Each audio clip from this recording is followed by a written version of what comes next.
you doing okay? Well, if not, I hope this video brings you some form of happiness, relaxation, or anything to help the day be a little bit easier. We're just gonna ramble today. A general ramble. You know, stepping into the third month of the year soon. Very soon. In fact, tomorrow. Pretty crazy.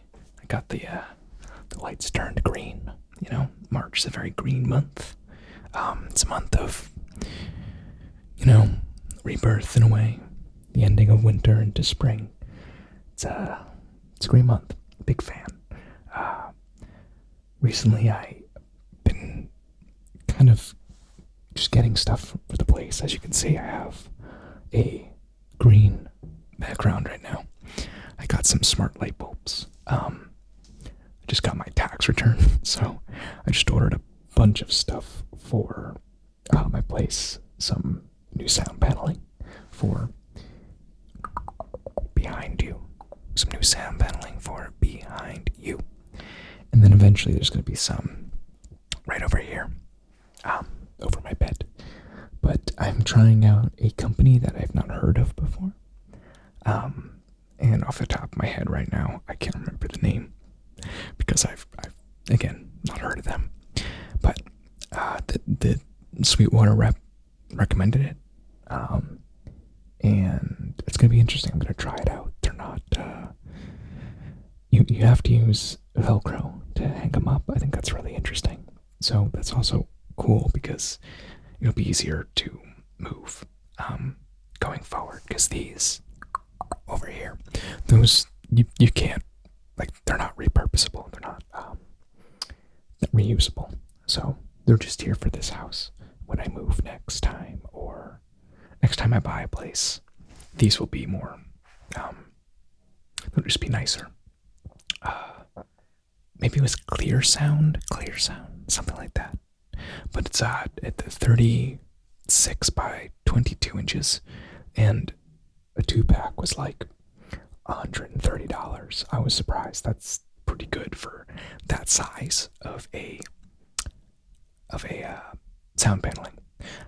So I'm excited to try it out. It's fiberglass with pretty thick, I guess, carpet or whatever, sound absorption, whatever material they chose, wrapped around it. It looks cool, so I'm excited to get those. I finally found floating shelves that I liked. Hold up. Why are there so many different types of floating shelves? I think I looked at least 50 different products to find one that I thought was good. Like, there's way too many. Because I don't know what the right price point for a shelf is. Who does? I feel like they just make it up because nobody knows the price point for a shelf. How do you put a price on shelves? It should be a game show. Welcome to How to Put a Price on Shelves. Contestant 1, come on down. What price do you think this shelf is? And then they'll be like, I don't know, $20. And I'll be like, no, this is reclaimed wood and iron from a creek bed that's been buried for 200 years. It's $5,000. And then that guy would be like, it's a shelf. Why? Like, some of these shelves are stupidly expensive for what they are, which is a plank of wood. So that was a fun morning. I also finally got a record player stand, so I'll be bringing over my record collection soon and be able to buy more, which I'm excited for, because I haven't really been buying much because just I don't have anywhere to store it right now. But this record stand comes with, I think the ability to store 200 records, which that's a decent amount for the space that it takes up, so that's pretty exciting. Next thing on my list is to get more lighting, actually, and a backdrop for here. So I was waiting on my state tax return, and that'll probably use for that. So yeah, I've just been really just focusing on art, I guess, really just relaxing and not paying any mind to anything other than what I want to do recently. If you follow me on Twitter, I'm gonna go like down below. It's in the description. My handle is at, and I repeat, at Gandalf's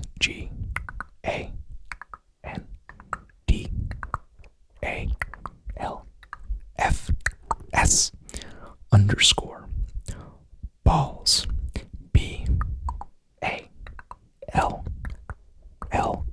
BALLS underscore.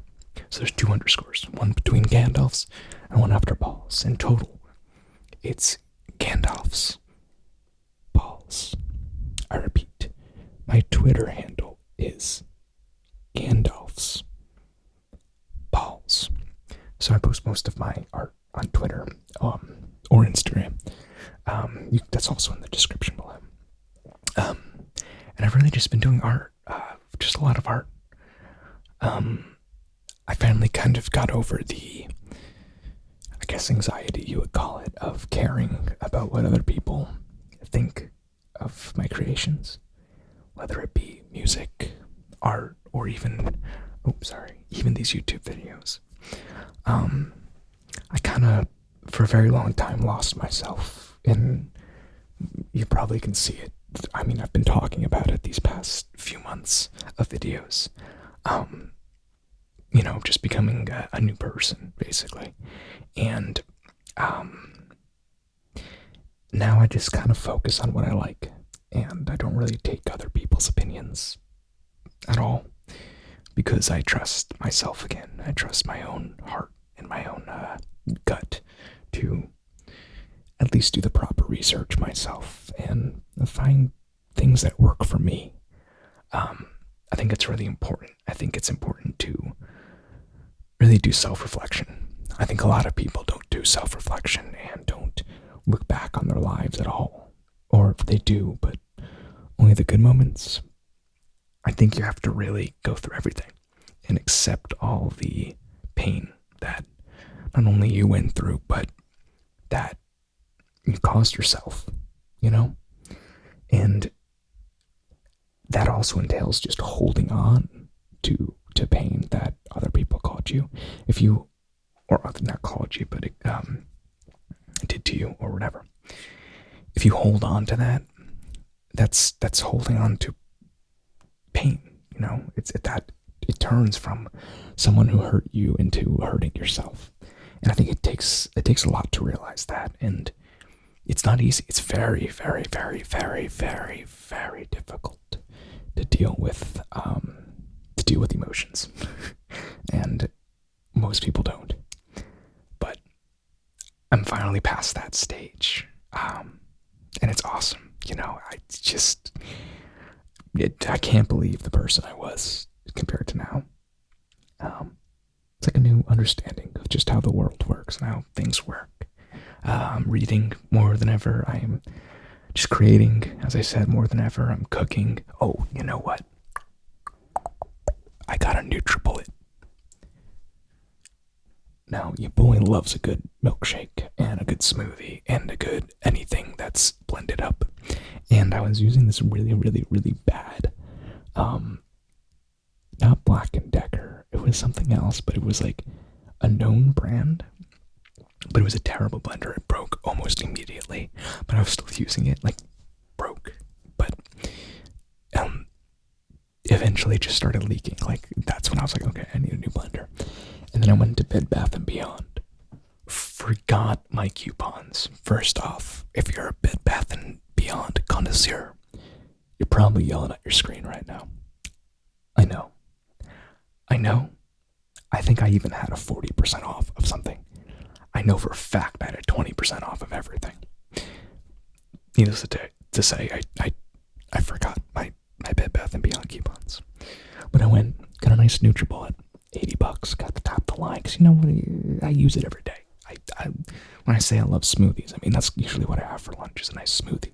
But I put everything in it. You get your protein powder, you got your mango, I'm a big mango person. You got your greens. Sometimes put some Mukana purines in it, some turmeric and other spices as well. It's just great. It's a good lunch replacement because I don't really, I'm pretty picky about food. Well, I don't want to say that because I kind of eat anything. I'm picky about what I eat for lunch and breakfast because I can't really stomach things early, because of GERD. On days that I don't, or on days that I actually take care of my GERD, which I've been doing a lot more recently, then the mornings aren't as bad the day after. So I can usually eat pretty early. But in terms of, like, I don't like overeating at lunch, if that makes sense. I like just having a light lunch and a light breakfast.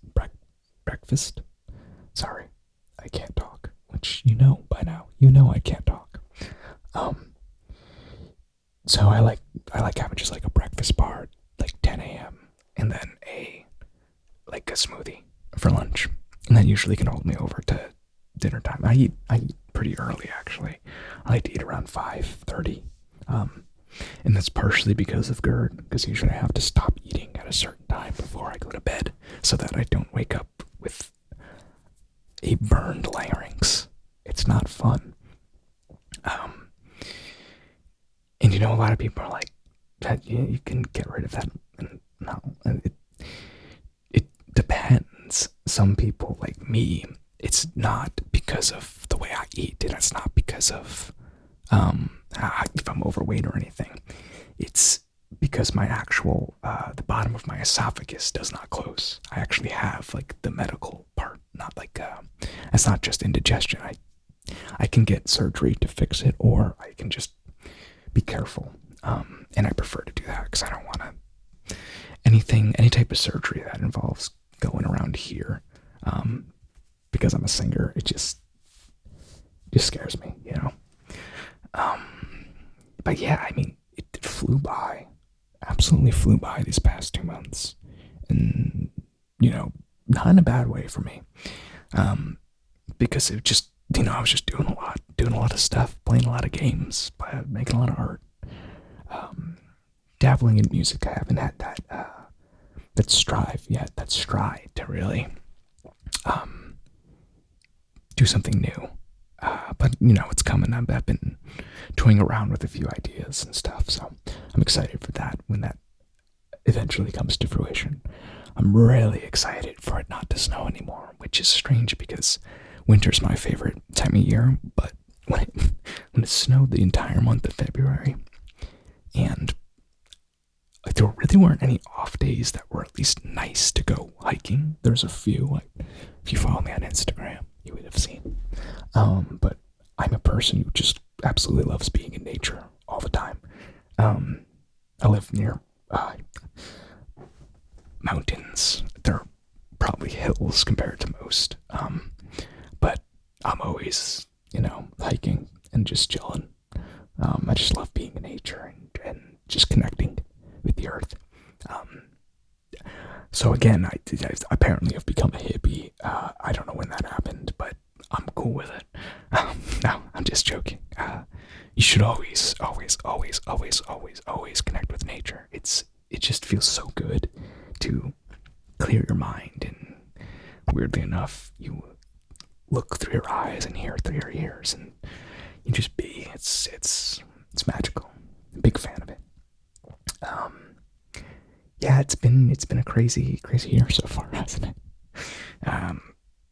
It does feel like there's lights at the end of the tunnel, though. So that's cool. But I'm kind of used to this world now. I don't necessarily mind it. I know a lot of people do not like it. I'm kind of the person who can be a hermit, if that makes sense. I very much enjoy my alone time. I very much enjoy working from home. I am not gonna survive going back to an office. I can tell you that right now. It's not gonna happen. But thankfully, I don't think I will have to go back for a while because a lot of things, which is nice. But yeah, it's weird to every month I try to do. I don't know if I did one last month, a ramble like this, which is really just talking to you guys openly, instead of necessarily making a regular video. So I was toying around with the idea of a second channel. Excuse my stomach if you heard that. I've been really into brainwave entrainment again, and getting into, I should have, no, you can't really see it. I should have showed you my devices I have for stuff. Maybe in a different video. Maybe if I actually start the second channel that I want to do. But the reason why I was thinking of starting a second channel is that I used to make isochronic tones and binaural tones. And recently I was redoing some research, and I noticed that on YouTube, most of the binaural tones or binaural beats and isochronic tones, they all have music in them. And if you're trying to entrain your brain to a certain wavelength, and say you're putting, say you want to do like a delta wave entrainment, so you use for ice, it's hard to explain, but you can use 8 hertz in left ear and 5 hertz in the right ear, which means you'll hear if you listen to each side independently, you would hear the 5 hertz tone in this ear and the 8 hertz tone in this ear.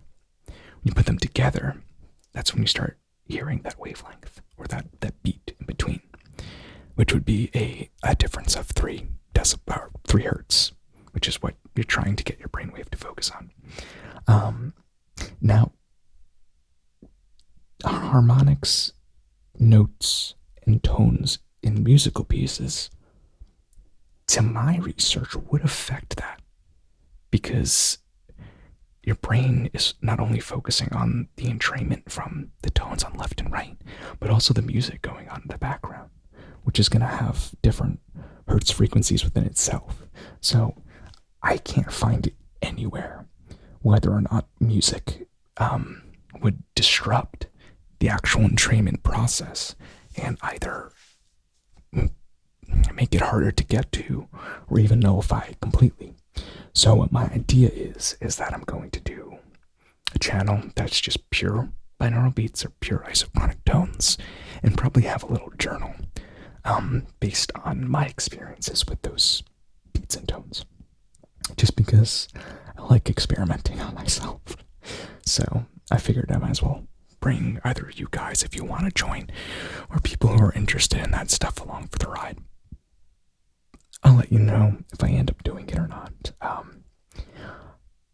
I thought it was really interesting that I guess a lot of people don't know what pink noise is, which is really cool. It's kind of like white noise. I put pink noise in my last video. I might put it in this video too, just because I like using it. I put it in my last video, and I had a few questions about it. Now, I am not the right person to ask this because I don't remember, but white noise is all the frequencies playing at once, but at the same decibel level. Whereas pink noise, I think there's an algorithm involved that equalizes each frequency level so that it's perceived at the same decibel level. So instead of, because certain frequencies just naturally are going to be louder than others at certain stages. So with white noise, you're not getting all the frequencies equal. You're not getting an equal amount of all the frequencies. You're probably going to be hearing a lot of like 1.2 hertz and a lot of 100 hertz within that area, instead of pink noise, where it equalizes them all out so that they're all at the same playing field. I think it creates a less harsh environment, as well as I think it works better personally. So that's a little explanation of that. Yeah, I'm doing great, man, and I really hope you guys are doing good as well.